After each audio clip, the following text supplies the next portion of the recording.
देखो पिछले बार जो सीयूईटी के एग्जाम हुए थे 2 शिफ्ट में हुए थे, ठीक है ना।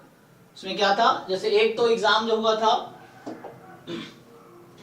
अच्छा तो ये मुझे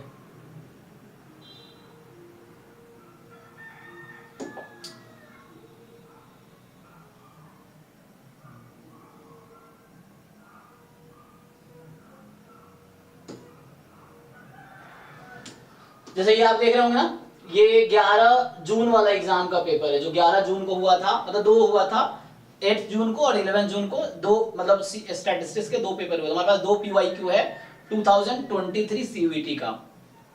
तो ये 11 जून वाला है, पहले इसको डिस्कस करते हैं और उसके बाद हम लोग इसमें पिछले साल ना देखो 120 मिनट का है, मतलब एक्चुअली 2 घंटे का था, क्योंकि उसमें 25 क्वेश्चन आपके वो भी थे और टोटल मार्क्स कितने थे 400, क्योंकि टोटल 100 क्वेश्चन था तो ईच क्वेश्चन 4 मार्क्स का। तो अब आपके पास क्या है, टोटल 75 क्वेश्चन है, तो उसके हिसाब से 75 इंटू 4 मार्क्स हो जाएगा, ठीक है। और ड्यूरेशन 2 घंटे 120 मिनट है, तो अब आपके पास 1 घंटे 45 मिनट है, तो 120 मिनट नहीं है, 15 मिनट हटा दिए, 105 मिनट आपके पास है। तो ये है हमारे पास, ठीक है जी।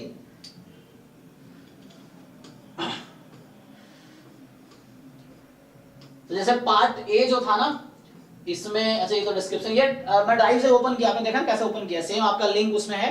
अब जाकर ड्राइव में जाके एक फोल्डर का नाम है CUET PYQ, उसमें जाके आपको मिल जाएगा ये। तो इसमें पहले ये सब है ना, ये पहले 25 क्वेश्चन जो होंगे वो आपके डिस्क्रिप्टिव होंगे, जो अब आपके एग्जाम में ये पहले आते थे, मतलब पिछले साल आए थे। और उससे CUET एक्चुअली लास्ट 2 साल से ही हो रहा है, उससे पहले जितने यूनिवर्सिटीज हैं वो अपना अपना एग्जाम कंडक्ट करती थी। जैसे दिल्ली यूनिवर्सिटी का अलग एग्जाम होता था DUET नाम से, Delhi university entrance test, BHU का अलग एंट्रेंस होता था, SCU का अलग एंट्रेंस होता था। तो ये CUET लास्ट 2 साल से ही हो रहा है, ठीक है ना। और मतलब ये 3rd ईयर समझो CUET का। उससे भी पहले दिल्ली यूनिवर्सिटी पहली बार पिछले साल पार्टिसिपेट किया था, उससे पहले दिल्ली यूनिवर्सिटी का अलग टेस्ट था, तो ऐसा था। अब CUET में सारे सेंट्रल यूनिवर्सिटी एक साथ आ गए हैं, पहले अलग अलग यूनिवर्सिटी का अलग अलग एंट्रेंस था, तो उसके अलग अलग पेपर्स हैं। तो ये पहले 25 क्वेश्चन आपको इग्नोर करने हैं PYQ के, जो आपके एग्जाम में अभी नहीं आएंगे, ठीक है। तो हम लोग सीधा सब्जेक्ट वाले पे चलते हैं।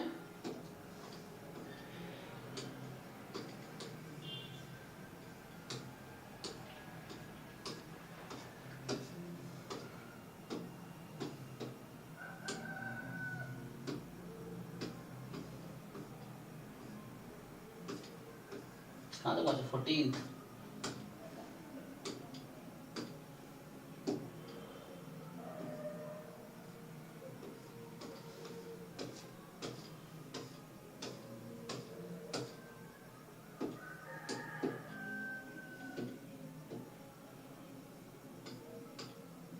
ट्वेंटी 24, 25 है ना, 25, 24, 24 क्या चल रहा है, 2, अच्छा 2 लैंग्वेज में ना, इसीलिए। चलिए तो यहां से आया पार्ट बी, तो हमें सॉल्व करना है पार्ट बी, ठीक है। तो ये पार्ट बी है। अब बताओ कैसे करना है, मैं एक एक क्वेश्चन शुरू में ही सॉल्व करूं या पहले हिंट दूं, आप सॉल्व करके आओगे फिर डाउट बताऊं, क्या चाहते हो। मतलब एक तरीका ये है कि मैं क्वेश्चन पढ़ूं, प्रॉपर सॉल्यूशन लिख दूं हर क्वेश्चन का स्टार्टिंग में ही। दूसरा तरीका ये है कि मैं पहले हिंट दूं आपको कि ये क्वेश्चन ऐसे होगा, ये ऐसे होगा, लिखूंगा नहीं, बस बताऊंगा, जैसे जैम में मैंने किया था या गेट में किया था इस साल, गेट के PYQ डिस्कशन में। फिर आप ट्राई करके आओ कल, फिर मुझसे डाउट डिस्कस करो, क्या चाहते हो। हिंट कर दीजिए। फिर जैसे अभी मैं हिंट देके फिर आप घर पे दो, मैं फिर से कह रहा हूं सिलेक्शन उन्हीं बच्चों का होगा जो खुद मेहनत कर रहे हैं, कोचिंग सब पढ़ रहा है कहीं ना कहीं, जो नहीं कर रहा हो चोरी छुप के कहीं ना कहीं से वीडियो देख रहा है, कुछ ना कुछ कर रहा है ना। तो ऐसा है, मतलब एटलीस्ट सारे नहीं तो 30-40% बच्चे हैं जो सीरियस हैं, ये चीज है। जो फॉर्म भरते हैं उसमें 50% बच्चे तो हैं जो थोड़ा बहुत हाथ पैर मारते हैं। तो आप जितना मेहनत करोगे रिजल्ट उसके अकॉर्डिंग आएगा, हम तो सबको हेल्प कर रहे हैं, ये चीजें हैं। जैसे CUET में अराउंड मेरे पास 150 बच्चे हो गए अभी सब मिला के, है ना।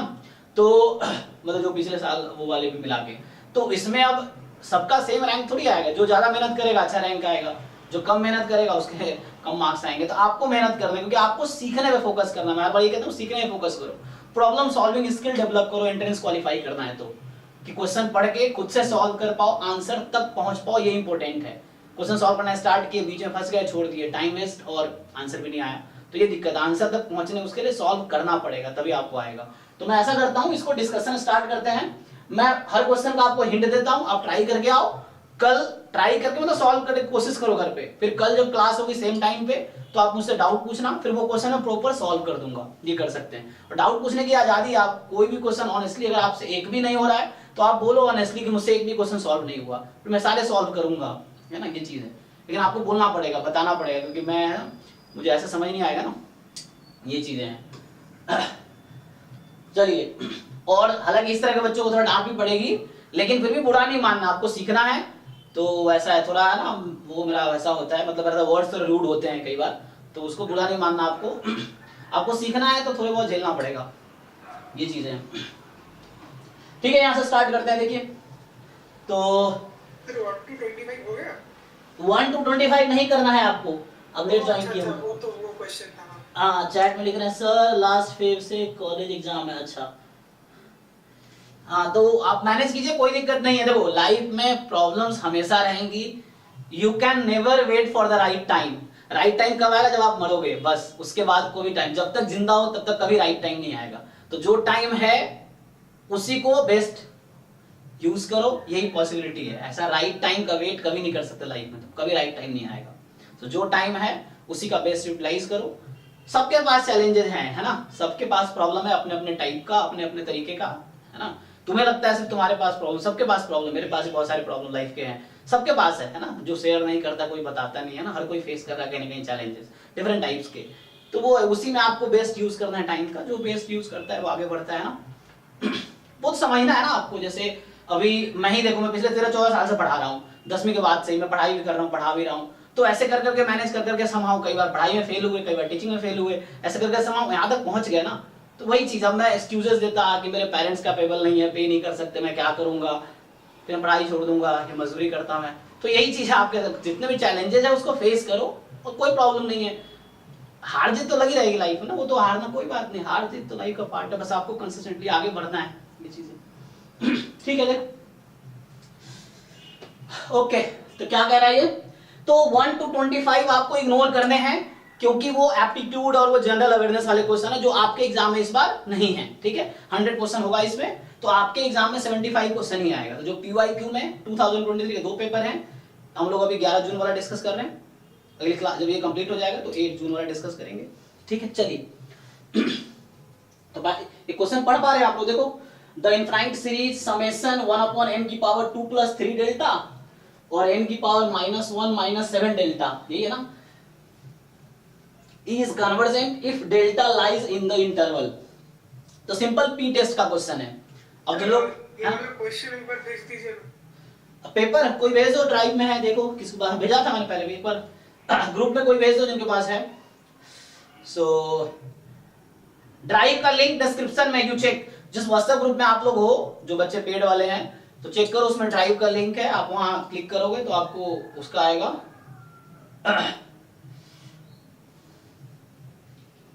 तो उसमें CUET PYQ नाम से फोल्डर है, उस फोल्डर में आपको ये पेपर्स मिल जाएंगे।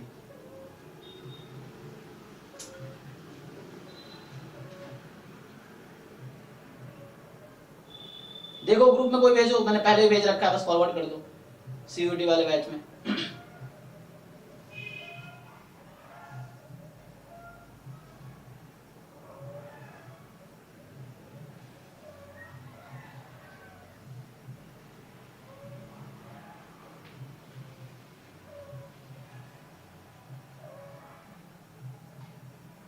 देखो आ गया, चेक करो।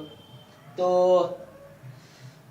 ठीक है ना, आप ओपन कर सकते हो अपने फोन में या लैपटॉप में। लैपटॉप पे क्वेश्चन जो मैं यहाँ दिख रहा है वही आपको 11 जून वाला ओपन करो, मैंने 11 जून वाला ओपन कर रखा है, ये तो 26 नंबर है ना, देख लो एक बार।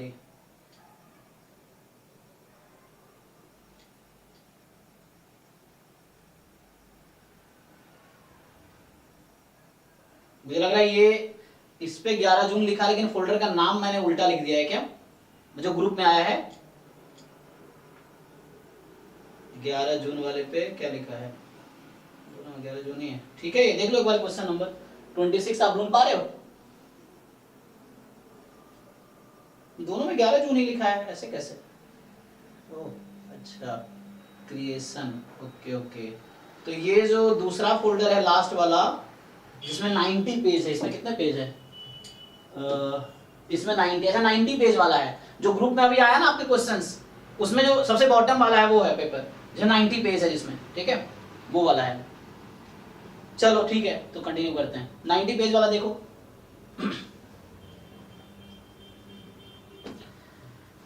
देखो समझ आ रहा है? आप क्या करोगे बताओ? तुम लोग जानते हो पी टेस्ट समेशन 1/n की पावर p इज कन्वर्जेंट। कब कन्वर्जेंट होता है?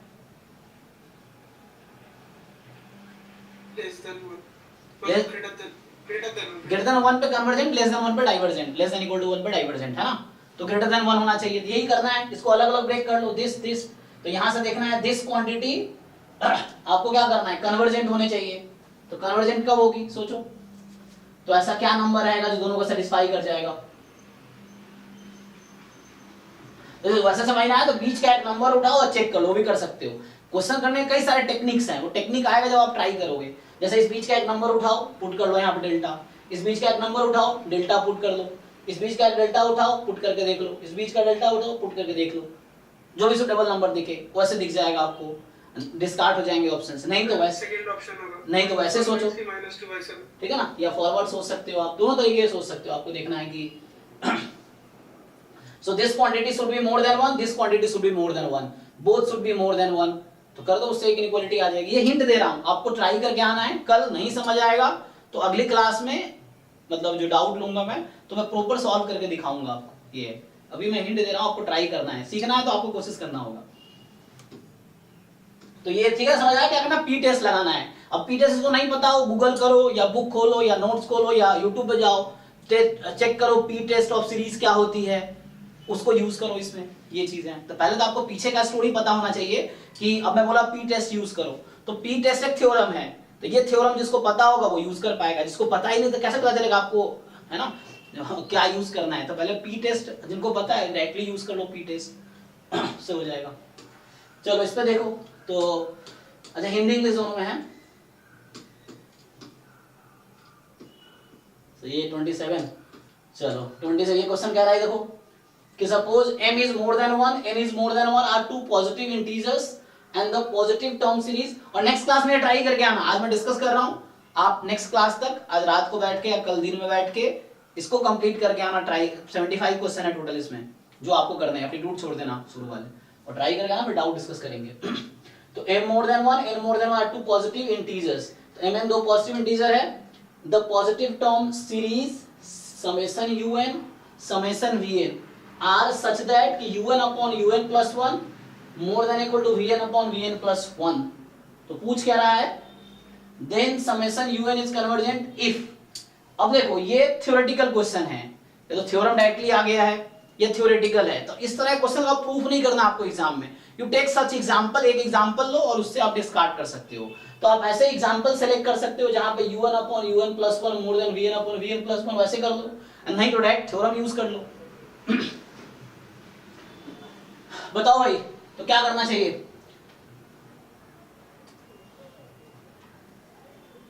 कि आपके पास दो सीक्वेंस है un vn और बता रखा है कि पॉजिटिव टर्म सीरीज है दोनों, और बोल रहा है कि समेशन un कब कन्वर्जेंट होगी, इसके हिसाब से क्या होगा तो कन्वर्जेंट रहेगी। चलो ऑप्शन 2 या option 3। So how do you check?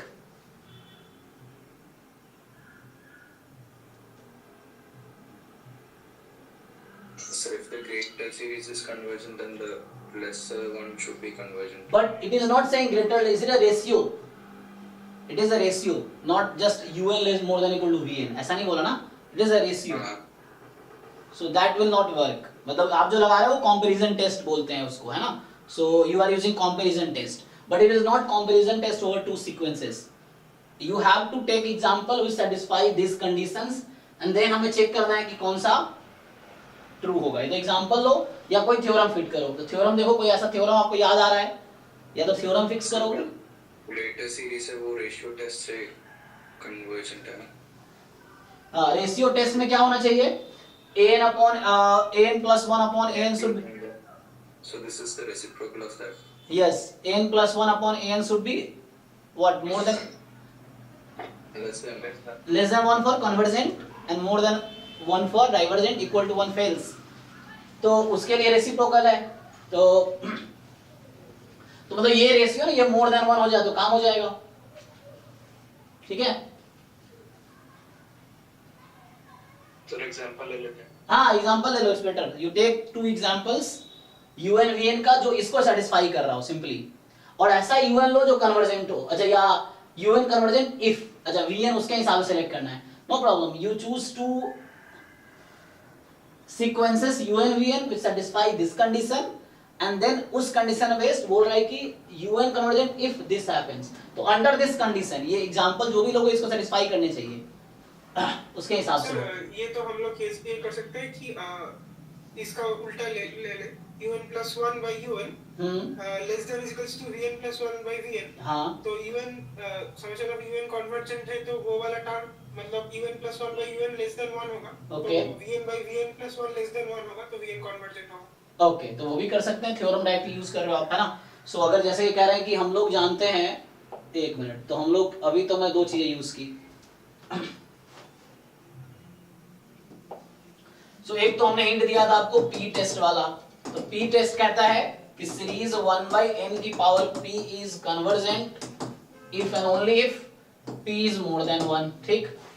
दूसरा अभी जो यूज कर रहे हैं हम लोग रेशियो टेस्ट, है ना। तो ये सब थ्योरीज ऑलरेडी जैम बैच में या सीयूईटी वाले जो रिकॉर्डेड लेक्चर में कवर्ड है, तो आपको सीखना पड़ेगा। ये रेशियो टेस्ट कहता है कि कोई सीक्वेंस है आपके पास, मान लो चलो पॉजिटिव टर्म सीक्वेंस है an plus 1 upon an, और इसकी जो लिमिट है, limit n tends to infinity, mod लगा लो, ऐसे लगा लो। So this quantity is, let's say it is l। So mod हटा सकते हो आप। सो ये क्या होता है, देन ये l है पहला, if l is less than 1 series an is convergent, right. फिर दूसरा इफ, चेक करना बाकी लोग, ठीक है, more than 1 series an is divergent, and तीसरा है कि if l is equal to 1 test fails. Test fails का मतलब हो गया no conclusion, so no conclusion. Okay तो देखो, तो इसका उल्टा भी कर सकते हो। ये अगर जैसे मैं बोल रहा हूँ ये क्वांटिटी का रेशियो लेस देन 1 होना चाहिए, तो ये मोर देन 1 हो जाएगा रेसिप्रोकल करोगे तो, ठीक है जी, देख लो।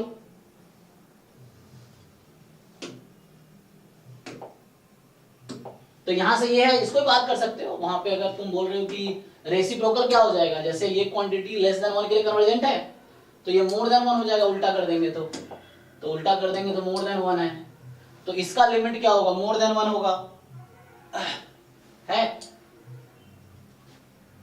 तो मोर देन 1 हो जाएगा तो काम हो जाएगा। अगर ये मोर देन 1 हो गया, और मोर देन 1 होने का क्या मतलब, vn कन्वर्जेंट, हाँ जो तुम कह रहे थे रेसिप्रोकल भी कर सकते हैं। सो un plus 1 upon un, vn plus 1 upon vn less than equal to 1, तो लेस देन 1 हो जाएगा, तो रेसिप्रोकल लेने के बाद तो काम हो जाएगा। उसका मतलब un convergent if vn is convergent, है ना।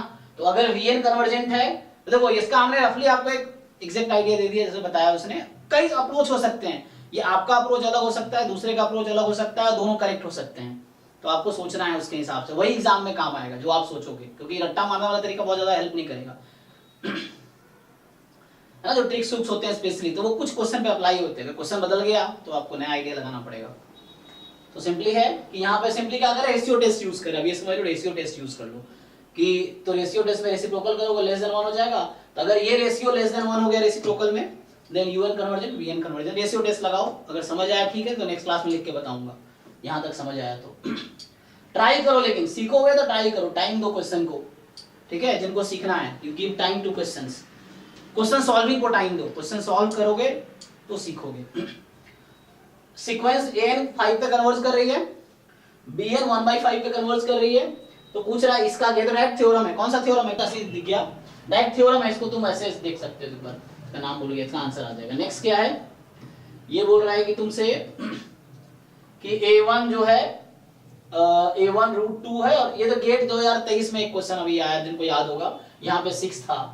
गेट 2023 का जो पेपर है अभी, जो सॉरी 2024 का जो पेपर है, उसमें ये क्वेश्चन आया था, बस 2 की जगह 6 था। गेट 2023 स्टैटिस्टिक्स में, 24 स्टैटिस्टिक्स में। देखो इसका तो इजी है ना, कैसे करोगे, A1 दे रखा है, आपसे लिमिट पूछ रहा है, तो कैसे करते हो इस तरह के क्वेश्चंस आप लोग?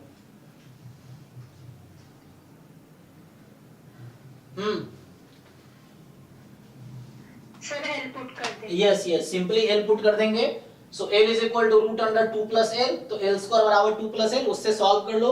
और देखो ध्यान रखना A1 रूट 2 है, तो A2 ये इंक्रीजिंग सीक्वेंस आएगा, A1 A2 A3 A4 निकाल के देख लो, तो ये इंक्रीजिंग सीक्वेंस है, तो लिमिट जो होगी वो अपर बाउंड होगी, तो इससे ज्यादा ही लिमिट आनी चाहिए। तो एक इसमें सॉल्व करोगे तो एक नेगेटिव नंबर आएगा, एक पॉजिटिव नंबर आएगा, तो नेगेटिव वाला इग्नोर करो, पॉजिटिव वाला आंसर आएगा। तो इक्वेशन सॉल्व करो इसको, l बराबर रूट 2 प्लस एल, मतलब L square 2 plus L, solve करके जो l की वैल्यू आएगी पॉजिटिव, वो आंसर होगा आपका।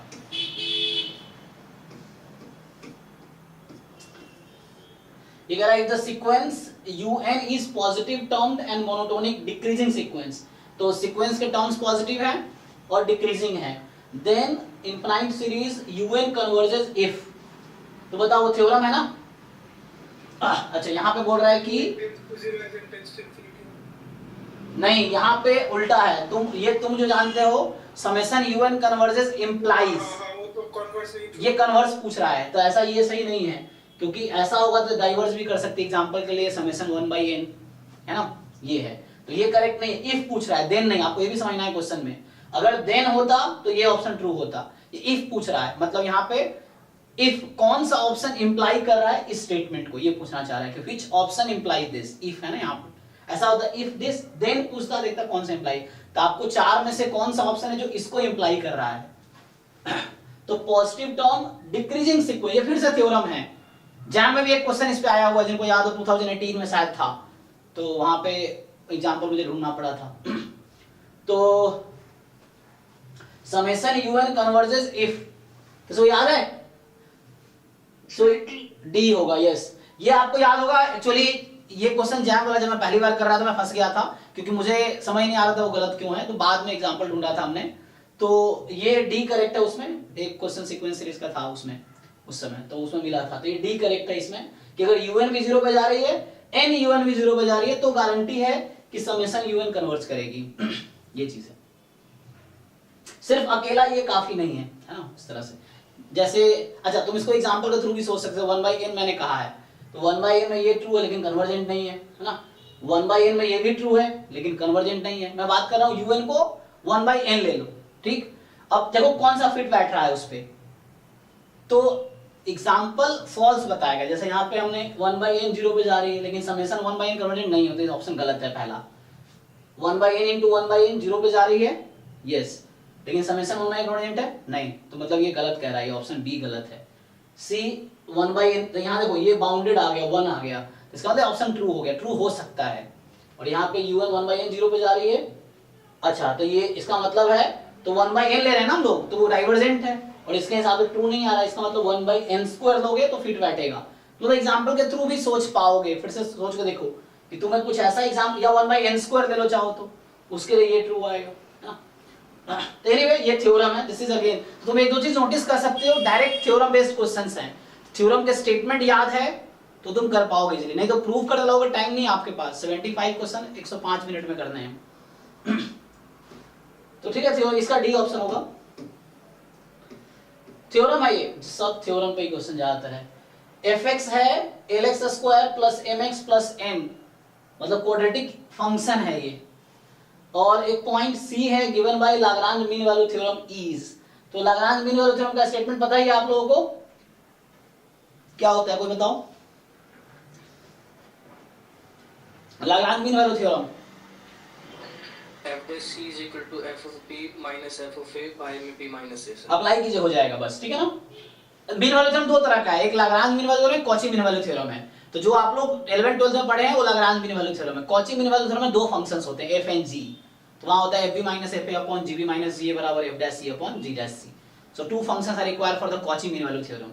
लाग्रांज मीन वैल्यू थ्योरम में एक फंक्शन है, वो f dash c बराबर fb minus fa upon b minus a। तो ये क्वाड्रेटिक है, कॉन्टिन्यूअस है, डिफरेंशिएबल भी है, तो just apply fb minus fa upon b minus a बराबर f dash c, उससे निकल आएगा इजीली, ठीक है, करके देखो। ये ट्राई, तो उससे आ जाएगा।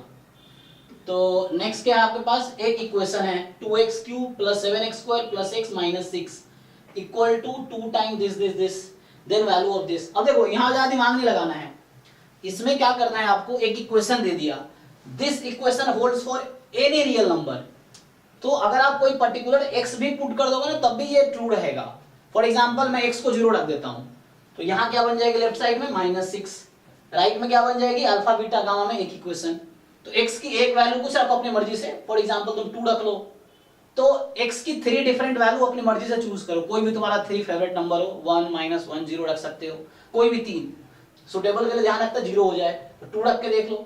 अगर 2 रख दिया तुमने तो यहाँ पे कुछ नंबर आ जाएगा, गामा की डायरेक्ट वैल्यू आ जाएगी, x को 2 रख दिया तो you put any real number x, ये होल्ड करेगा हमेशा।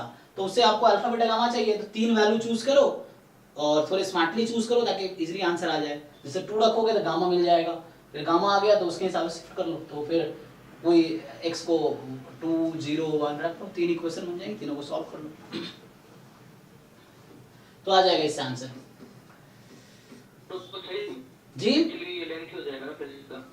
अच्छा, तो वैसे कोएफिशिएंट, हाँ ओवर अप्रोच है, कोएफिशिएंट कंपेयर कर सकते हो, लेकिन उसमें भी 3 इक्वेशन बनेंगे। आप इसको खोलोगे फिर तो खोलोगे तो लंबा नहीं होगा, आसान होगा। मैं बोल रहा हूँ जैसे x को 2 रखा आपने ना, तो इधर 0 हो गई सारे टर्म, क्या बचेगा सिर्फ गामा बचेगा और उधर एक नंबर बचेगा, तो गामा आ गया आपके पास, गामा रख दो। अब बचा 2 unknown alpha and beta, so 2 equations 2 unknown बचेंगे। फॉर एग्जांपल आएगा alpha plus beta 2 alpha plus 3 beta बराबर 5, इस तरह के 2 इक्वेशंस के 2 वेरिएबल आएंगे, तो अल्फा बीटा सॉल्व नहीं कर देंगे। दूसरा तरीका है कि ओपन करो फिर कंपेयर करो, वो लंबा है। डिफरेंशिएट करके कर सकते हो, डिफरेंशिएशन कर लो दोनों तरफ देन पुट करो, ये भी एक तरीका है। डायरेक्ट नहीं करना, तो एक बार डिफरेंशिएशन कर लो तो ये क्वाड्रेटिक हो जाएगी, क्वाड्रेटिक एक बार और डिफरेंशिएट कर लो, उसके बाद लीनियर फिर कंपेयर कर लो तो भी चलेगा।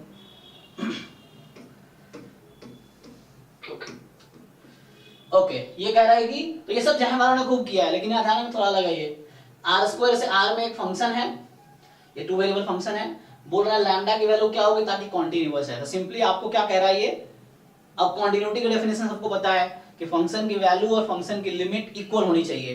तो लिमिट निकाल लो 0 0 पे, इसका लिमिट निकालोगे, यहाँ देखो रूट यहीं तक है, तो इसका सिंपली रेशनलाइज कर लो, मतलब इसके कॉन्जुगेट से ऊपर नीचे मल्टीप्लाई करो, इजीली आंसर आ जाएगा। तो you have to find the limit of this function at 0 0।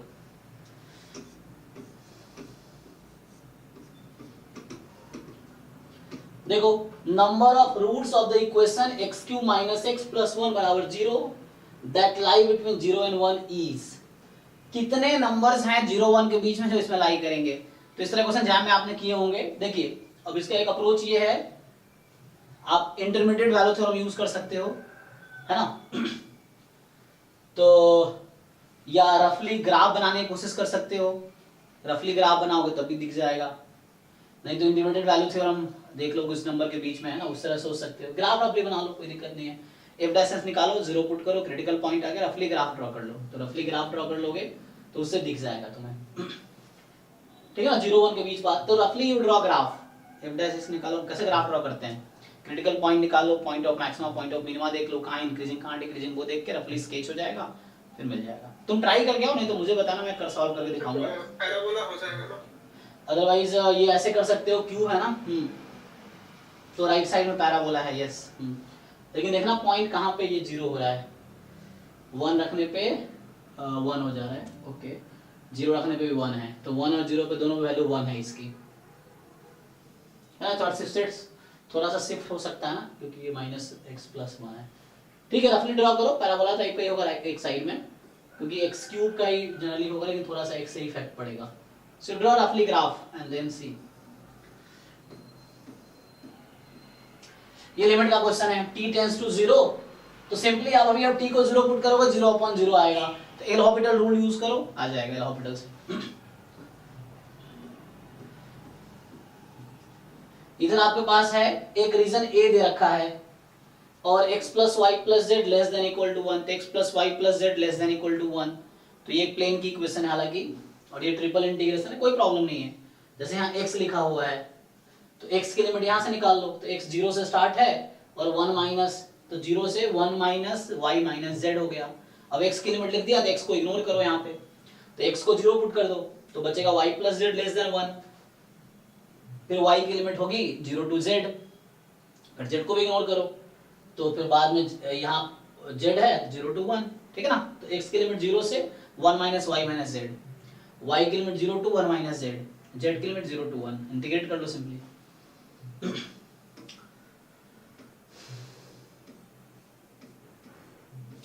ये कह रहा है volume generated by revolving the ellipse this about x axis, तो डायरेक्ट इसका फॉर्मूला है ना, फॉर्मूला आपको पता होगा। बताओ volume revolved about x axis, तो x एक्सिस के अबाउट किसी कर्व को आप रिवॉल्व कर रहे हो, ये आपका इलिप्स है ना। तो मतलब ये इलिप्स है जिसको आपने x के अबाउट रिवॉल्व किया, तो ये आपका रेडियस y है। तो वॉल्यूम क्या का फॉर्मूला होता है वॉल्यूम का, a to b pi y square dx। हाँ जो भी रीजन होगा ना, सो पाई वाई स्क्वायर dx, जो भी रीजन है देख लो क्या रीजन है इसका, तो वहां से वहां तक, तो ये फॉर्मूला है आपका। अब जो रीजन जितना कवर्ड है तो उसको रिवॉल्व कराना है तो 3D बनेगा। अभी आपको 2D दिख रहा होगा, ये घूमेगा तो 3D शेप बनेगा, तो वो वॉल्यूम आपको, ये फॉर्मूला है, इसको अप्लाई करेंगे, वॉल्यूम ऑफ रिवोल्यूशन बोलते हैं, इससे आ जाएगा।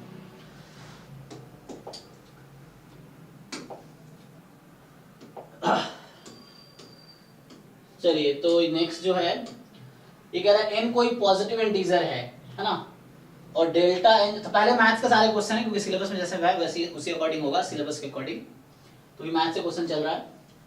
सो डेल्टा n दे रखा है 0 to n, u choose n and n minus u choose n minus n, तो पूछ रहा है कि then value of this is. अब देखो फिर से इसमें थ्योरेटिकली नहीं जाना है, अपनी मर्जी से कोई स्मॉल n कोई कैपिटल n चूज कर लो, उसके हिसाब से आंसर निकाल लो, जैसे है ना। तो अब कैपिटल जैसे आंसर उसी के टर्म में है तो मैं n को 2 रख देता हूँ एग्जांपल के लिए, कैपिटल n को, तो कैपिटल n को 2 रख दो आप, तो यहाँ से du उसके हिसाब से सॉल्व कर लो, समझ आ रहा ना, वैसे पुट कर लो। स्मॉल n भी को चूज कर लो आप चाहो तो, सो अपनी मर्जी से कुछ स्मॉल n कुछ कैपिटल n चूज कर लो, और स्मॉल n कैपिटल उसके हिसाब से डेल्टा n का आंसर आ जाएगा ना। Suppose I choose capital n is equal to 2, small n बराबर 1 एग्जांपल के लिए, तो उसके लिए डेल्टा n आ जाएगी, उसके लिए ये वैल्यू आ जाएगी, फिर वही वैल्यू यहाँ पुट करेंगे, फिर चेक करेंगे किसके इक्वल आ रहा है, तो इनमें से किसी एक के इक्वल आएगा, जिसके इक्वल है, मान लो n को मैंने 2 रखा कैपिटल n को, तो यहाँ 2 आएगा तो ये आंसर होगा, 4 आएगा तो ये आंसर होगा, 1/2 आपका आएगा तो ये आंसर होगा। तो जैसे जनरल क्वेश्चन कोई भी हो, डोंट सॉल्व जनरल एग्जाम में नहीं करना, क्योंकि हम सब्जेक्टिव प्रॉपर सॉल्यूशन नहीं लिख रहे हैं, तो हमें कोई पर्टिकुलर कैपिटल n फिक्स करके कैपिटल n 2 रखो, स्मॉल n 1 रखो, सॉल्व करके देखो क्या होता है, उसके हिसाब से मैच कर लो।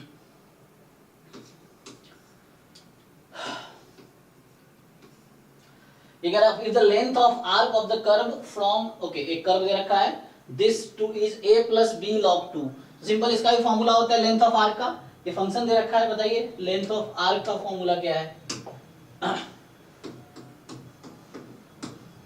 Length of arc of y is equal to fx x from a to xb, बताओ जी, ये भी एग्जाम में था already a to b root over 1 plus dy dx whole square dx जी, तो ये 1 प्लस dy by dx का whole square dx, ये कर लो, तो इससे आज ये फॉर्मूला है, इसको लगाना है।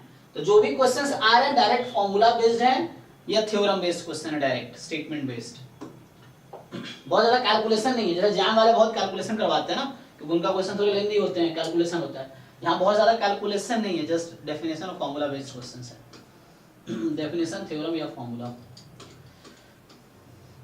ये तो अभी डिस्कस किया था, हमने दोबारा आ गया। अच्छा ये दूसरी चीज पूछ रहा है वैसे question, if capital N is any odd positive number, कह रहा है एनी ऑड पॉजिटिव नंबर, तो मैं 3 रख लूंगा अपनी मर्जी से, है ना, ये कह रहा है ना n कोई भी ऑड ले लो तुम, तो मैं कैपिटल N को 3 रख दूंगा, 3 रख दूंगा इसमें, फिर इसको सॉल्व करूंगा, है ना, उस हिसाब से। अच्छा स्मॉल n पे यहाँ समेशन चल रहा है, तो स्मॉल n फिक्स नहीं कर सकते हम, ओके कैपिटल N ही फिक्स करना है, स्मॉल n फिक्स नहीं करेंगे यहाँ पे, क्योंकि समेशन का स्मॉल n पे चल रहा है, तो वहां भी अगर समेशन था स्मॉल n पे, then we can not fix small n, capital N fix करेंगे हम, ठीक है।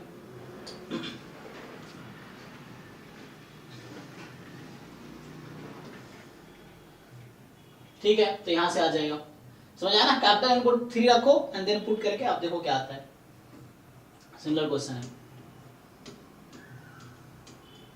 अब आ गया लीनियर अलजेब्रा क्वेश्चन, ठीक है, बोल रहा है ये जो है स्क्यू सिमेट्रिक मैट्रिक्स है, तो स्क्यू सिमेट्रिक मैट्रिक्स का प्रॉपर्टी आपको पता होगा, डायगोनल पे सारे जीरो होते हैं, तो ए को जीरो होना पड़ेगा, एफ को जीरो होना पड़ेगा, स्क्यू सिमेट्रिक मैट्रिक्स। और ए ट्रांसपोज माइनस ए के इक्वल होता है, जैसे ये -1 है तो सी को 1 होना पड़ेगा, ये बी है ये डी है तो बी बराबर -d होगा, इधर ई है 5 है तो ई को -5 होना पड़ेगा, और एफ तो 0 है ही। ठीक है जी, तो इसके हिसाब से देख लो। अब यहाँ बस पुट कर लो वैल्यू, जो जो रिलेशन आई है स्क्यू सिमेट्रिक है, जो जो रिलेशन आई वो पुट कर लो, आ जाएगा।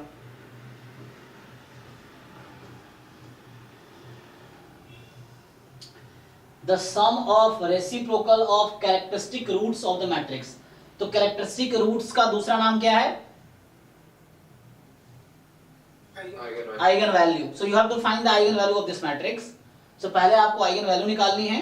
आइगन वैल्यू मतलब कैरेक्टरिस्टिक फंक्शन लिख के फिर आइगन वैल्यू निकाल सकते हैं, रूट्स। तो आइगन वैल्यू फाइंड करना है sum of reciprocal, for example λ1 λ2 λ3 are 3 eigen values.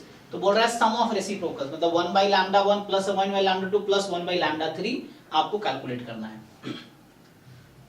Sir sum of eigenvalues trace होता है ना? यस यस, लेकिन रेसिप्रोकल से। ओ तो you can use that formula. हां यस, तो मतलब इस वाले मैट्रिक्स का डायरेक्ट ट्रेस निकाल लेंगे। ट्रेस निकाल लेंगे और पहले एलसीएम ले लो, 1/λ1 प्लस 1/λ2 प्लस 1/λ3। एलसीएम लोगे तो ऐसा बनेगा λ1 λ2 λ3 डिनोमिनेटर में, तो डिनोमिनेटर इज डिटरमिनेंट एक्चुअली। 6/8 हो जाएगा। हाँ, और वहां पे λ1 λ2 प्लस λ2 λ3 प्लस इस तरह से, सो उससे भी आ जाएगा सम ऑफ रूट्स, फिर some of roots to taken 2 at a time then product. वो जो फॉर्मूला होता है -b/a -c/a तो क्वाड्रेटिक में होता है, क्यूबिक में ऐसा ही होता है कि -b/a c/a क्या फॉर्मूला, जो क्यूबिक में जो सम ऑफ रूट्स का फॉर्मूला वो लगा लो, ax² plus bx plus ax³ plus bx² plus cx plus d, तो उसमें जो फॉर्मूला होता है वो आपको लगाना है।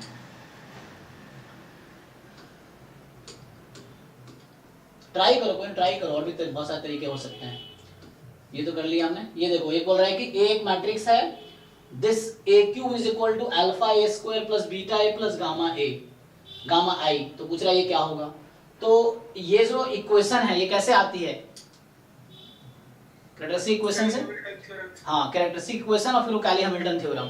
तो कैली हैमिल्टन थ्योरम लगाओ, हो जाएगा। जिन लोगों को नहीं पता सर्च करो क्या होता है, बुक में देखो कैली हैमिल्टन थ्योरम। कहता है हर मैट्रिक्स अपने कैरेक्टरिस्टिक इक्वेशन को सेटिस्फाई करती है।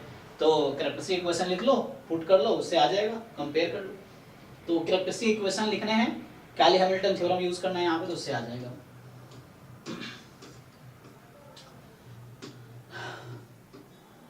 अच्छा, ये पूछ रही थी आई थिंक रिया की कितना मार्क्स सेफ रहेगा। वो मेरे पास है डेटा, पिछले साल के बच्चे हैं तो उसका मैं देख के बता दूंगा ना, वो है हमारे पास कि किसका कितने पे एडमिशन हुआ था, या पूछ के ना।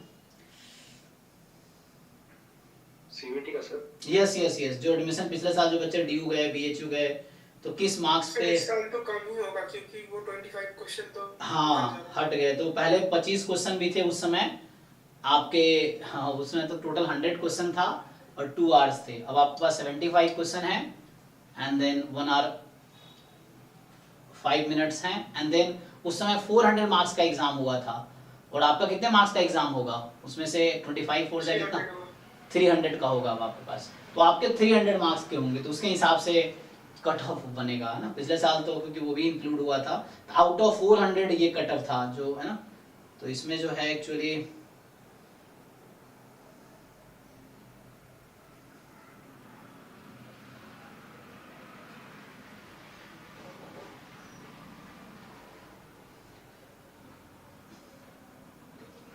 जनरल, देखो बीएचयू में जो एडमिशन हुआ था पिछले साल, जनरल 152 मार्क्स पे, ईडब्ल्यूएस 140 मार्क्स पे, ओबीसी 119 मार्क्स पे, एससी 67 मार्क्स पे, एसटी 94 मार्क्स पे। ये आउट ऑफ 400 मार्क्स बता रहा, ठीक है, कट ऑफ।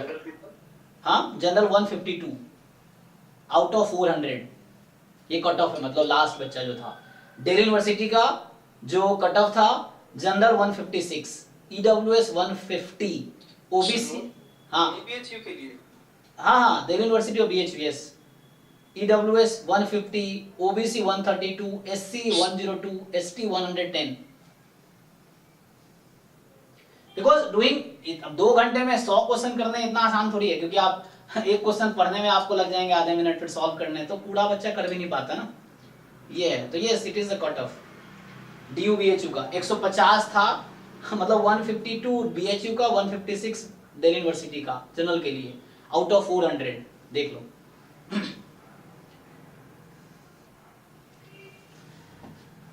ठीक है ना। इसकी एक वजह ये भी है कि जो बहुत मतलब ज्यादातर बच्चे जैम में एडमिशन ले लेंगे, तो जो बचते हैं बच्चे वही उधर एडमिशन लेंगे ना। ये चीज है, बहुत सारे बच्चे री अटेम्प्ट जैम करेंगे अभी, जिनका CUET हो जाएगा फिर भी एडमिशन नहीं लेंगे। तो CUET एग्जाम देते हैं सारे बच्चे, लेकिन बहुतों का जैम में अभी अच्छे रैंक आ जाएंगे, तो वो वहाँ एडमिशन लेगा ही नहीं, एग्जाम तो देगा ही लेकिन एडमिशन नहीं लेगा। फिर वो बच्चे जो अटेम्प्ट दोबारा जैम पे प्रेशर करना चाहते हैं ड्रॉप लेके, तो उनका हो भी जाता है, वो भी छोड़ देते हैं, तो इसीलिए कट ऑफ कम जा रहा है ना। ये है, ठीक है। तो नेक्स्ट जो है, तो हम लोग अभी 50 तक आज करेंगे, मतलब 25 स्टार्ट किए, 44 है ना, 50 तक करके आज स्टॉप करूंगा, अगले क्लास में आगे करेंगे। तो हम लोग अभी बोल रहे हैं कि sum of squares of characteristic roots, मतलब आइगन वैल्यू का सम ऑफ स्क्वायर्स, मतलब λ1 प्लस λ1 स्क्वायर, λ2 स्क्वायर, λ3 स्क्वायर। तो फॉर्मूला भी यूज कर सकते हैं आप लोग, है ना, या फिर आइगन वैल्यू प्रॉपर निकालो, नहीं तो फॉर्मूला यूज करो। तो ये अपर ट्रायंगुलर मैट्रिक्स। हाँ अच्छा, ये तो बहुत इजी है, 1 1 1 हो गया ना। ओके, तो 1 1 1 हो गया, तो 1 square plus 1 square plus 1 square, तो बस 3 आंसर है। तो इसमें कुछ करना ही नहीं था फिर तो, है ना, क्योंकि मैट्रिक्स देखा नहीं मैंने, तो देख बस ऐसे हो गया कि आइगन वैल्यू जो upper triangular, lower triangular, diagonal matrix का जो डायगोनल एलिमेंट्स हैं they are eigenvalues actually, उससे आ जाएगा। चलो, तो ये तो इजी था इस तरह से, इसलिए सारे क्वेश्चन देखने जरूरी है। जैसे आप क्वेश्चन पढ़ो, जैसे इस तरह क्वेश्चन कुछ करना थोड़ी था, पढ़ा और हो गया। अब जो बच्चा मान लो पढ़ा ही नहीं, मतलब तुम्हारा टाइम वेस्ट कर दिए, मान लो पहले तुम्हारे पास 75 क्वेश्चन है जैम में, सॉरी अब CUET में, अब तुम क्या हुआ 40 तक या 50 तक पहुंचे, 50 क्वेश्चन तक, एंड देन अगले 25 तुमने क्वेश्चन देखा ही नहीं क्योंकि तुम्हारा टाइम खत्म हो गया। तो अब ऐसे क्वेश्चन उसमें हो सकता है ऐसे थे जिसमें कुछ करना नहीं था, डेफिनेशन पे था या थ्योरम्स थे, या डायरेक्ट देख के ही टिक कर सकते थे। इसलिए जरूरी है कि पहले एक बार सारे क्वेश्चन वो attempt, read all the questions one by one, and then जो भी क्विकली हो रहा है क्विकली करते जाओ, जिसमें टाइम लगेगा you come in the second round, उसके बाद सॉल्व करो उसमें, क्योंकि ऐसा ना टाइम खत्म हो जाए और फिर क्वेश्चन ज्यादा बच जाए, है ना। ऐसे अभी बच्चे कह रहे थे मैनेज नहीं हुआ, पहले 1 घंटे में बहुत ज्यादा, पहले मतलब 30 क्वेश्चन में बहुत ज्यादा टाइम दे दिए 2 घंटे, फिर बाकी टाइम ही नहीं बचा, ऐसे बच्चे भी हैं। तो इस तरह से होता है, तो वो आपको समझना पड़ेगा मैनेजमेंट। ठीक है, देखिए suppose A is a square matrix of order 4 and determinant A is 6, तो पूछ रहा है 2 time adjoint of 3 time adjoint of 4 है। तो सिंपल इसमें दो आपको you have to use 2 theorems। एक तो ये है कि if A is n cross n matrix, तो एक तो ये यूज करना है एंड दूसरा ये यूज करना है। बताइए जी क्या फॉर्मूला होता है? If A is n cross n matrix, determinant of KA, A raised to n into determinant of A. yes, and what is determinant of adjoint A? Determinant of A raised to n minus 1.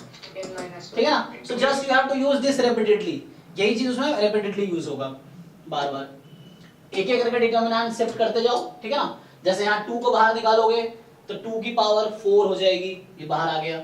Adjoint को हटाओगे तो फिर power में -1, वैसे करके हटाते चल जाओ। तो रिपीटेडली यूज करना है इसको, और उससे इस फॉर्म में आ जाएगी तो आंसर मैच कर जाएगा, फिर कोएफिशिएंट को मैच कर लो। बोल रहा है कि where lambda is not divisible by 6, तो लैम्डा 6 का मल्टीपल नहीं है, तो बताओ A क्या होना चाहिए। ठीक है, मतलब फैक्टराइज करो और लैम्डा में 6 फैक्टर नहीं रहने चाहिए, सारे 6 फैक्टर इधर करके 6 की पावर क्या बन रही है वो बताओ। ये कह रहा है कि phi(x) एक फंक्शन है x plus root under 1 plus x square, then solution of the differential equation. देखिए आप लोग जब नया होगा तो डिफरेंशियल इक्वेशन का सॉल्व करने के 3 मेथड है, जो आपने क्लास 12 में पढ़े वही है।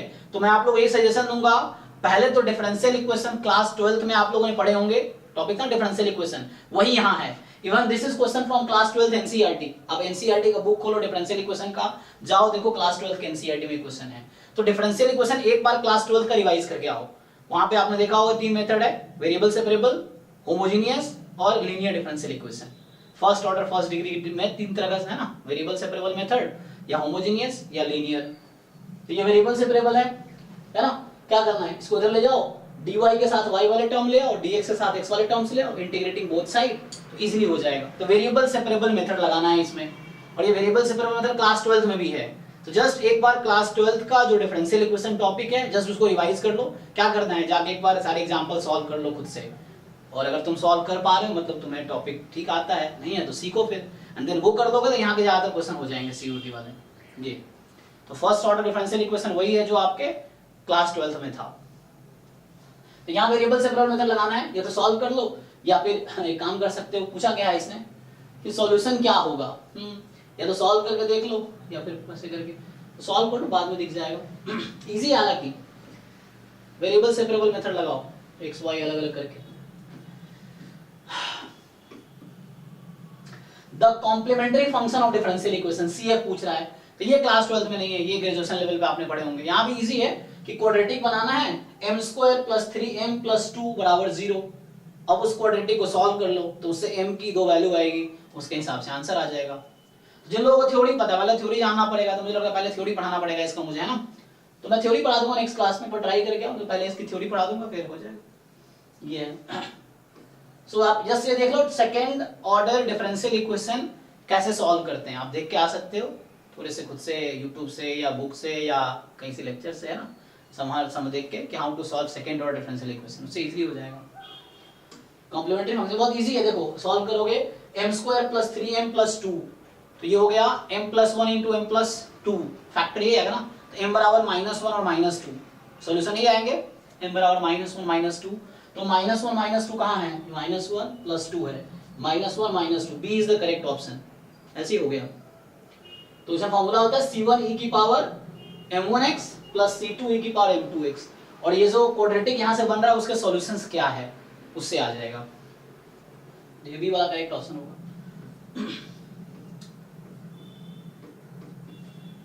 Solution of differential equation, again this is variable separable method, same जो क्वेश्चन था यही है। इसको इस साइड भेजो, dy के साथ y के टर्म लाओ, dx के साथ x के टर्म्स लाओ, integrating both side, direct solution आ जाएगा। ये सब एक लाइन का है, वेरिएबल सेपरेबल मेथड लगाना है। The value of delta so that the differential equation this will become exact। अब आपको ये जानना होगा what is the definition of exact differential equation।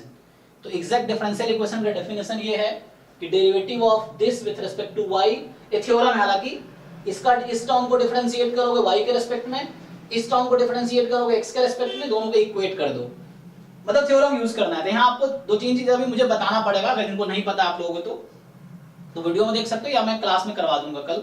तो उसमें है कि फर्स्ट ऑर्डर डिफरेंशियल इक्वेशन कैसे सॉल्व करते हैं, सेकेंड ऑर्डर डिफरेंशियल इक्वेशन कैसे सॉल्व करते हैं, और तीसरा यहाँ पे आया कि एग्जैक्ट डिफरेंशियल इक्वेशन क्या होता है। तो अभी जो 3 क्वेश्चन आए, ये 3 कॉन्सेप्ट पे, 4 क्वेश्चन थे, 2 क्वेश्चन सेम कॉन्सेप्ट पे है, वेरिएबल सेपरेबल मेथड पे। सो ये मुझे सिखाना पड़ेगा, या तो आप लोगों को आता होगा या आपको कोशिश करो सीखने का समवेयर से, नहीं आता तो फिर मुझसे डिस्कस करो, मैं क्लास में करवा दूंगा। ये है, ठीक है ना। तो बस आपको एग्जैक्ट का डेफिनेशन लगाना है यहाँ पे और उससे हो जाएगा। अभी ये कैपिटल D का मतलब है d/dx, इसको ऑपरेटर बोलते हैं, तो d/dx। तो बोल रहा है कि द वैल्यू ऑफ दिस, ये सिंपल है, तो 1/d+1 इसको ऑपरेट करना पड़ेगा आपको, एंड देन तो ये आपको सिखाना पड़ेगा हाउ टू सॉल्व, है ना। तो ये जस्ट ऑपरेट करना है, d+1 ऑपरेट करना है। तो एक काम करते हो, इसको ना तुम d-1 से मल्टीप्लाई डिवाइड कर दो, तो यहाँ क्या हो जाएगा, d² - 1, डिनोमिनेटर में, अच्छा ऊपर आ जाएगा d-1, एंड देन उससे कर सकते हो। तो इसका एक तरीका है सॉल्व करने का, वो तुम्हें ट्रिक सीखना पड़ेगा, वैसे लेंदी होगा। सो इसमें ट्रिक है कि हाउ टू सॉल्व। इसमें जो अभी वहां पूछा ना CF पूछा था, कॉम्प्लीमेंट्री फंक्शन, एक होता है प्रिंसिपल इंटीग्रल PI, जिन लोगों को पता है डिफरेंशियल इक्वेशन, CF + PI मिलके फुल सॉल्यूशन देता है किसी नॉन होमोजेनियस डिफरेंशियल इक्वेशन का। होमोजेनियस के पास सिर्फ complementary function as a solution होता है, नॉन होमोजेनियस इक्वेशन है तो उसके CF + PI होगा। तो जब PI निकालते हैं, पर्टिकुलर इंटीग्रल बोलते हैं उसको हम लोग, तो उसमें ये यूज होता है। तो ये मुझे सिखाना पड़ेगा आप लोगों को, है ना। तो ये चीज है।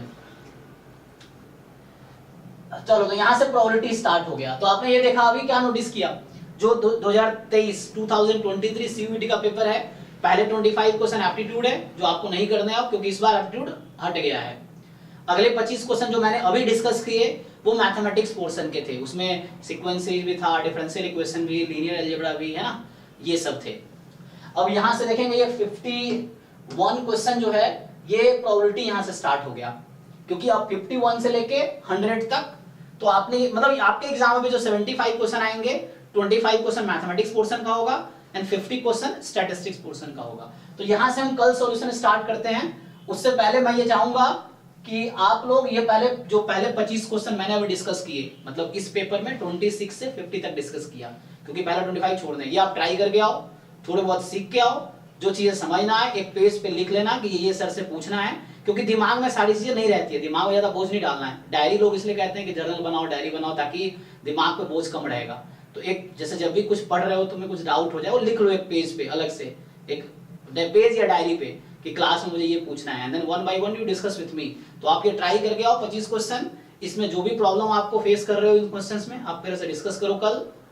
थ्योरी जो रह गई, क्योंकि कुछ लोगों को बिल्कुल नहीं आता होगा, तो वो मैं करवा दूंगा थ्योरी पहले, फिर क्वेश्चन भी सॉल्व कर दूंगा। बट यू मेक एफर्ट्स, तुम्हारे एफर्ट्स मतलब ज्यादा हेल्प करेगा देन कोई डायरेक्ट तुम्हें बना बनाया बता दे। तो थोड़े खुद से हाथ पैर मार के सीखोगे तो वो ज्यादा दिन तक याद रहेगा, ज्यादा अच्छे तरीके से याद रहेगा, उसको अच्छे तरीके से यूज कर पाओगे। थोड़े बहुत सीख के आओ, फिर जो रह जाता है बाकी मुझे बताओ, फिर मैं बताऊंगा। तो कल मैं डिफरेंशियल इक्वेशन की थ्योरी करवाऊंगा।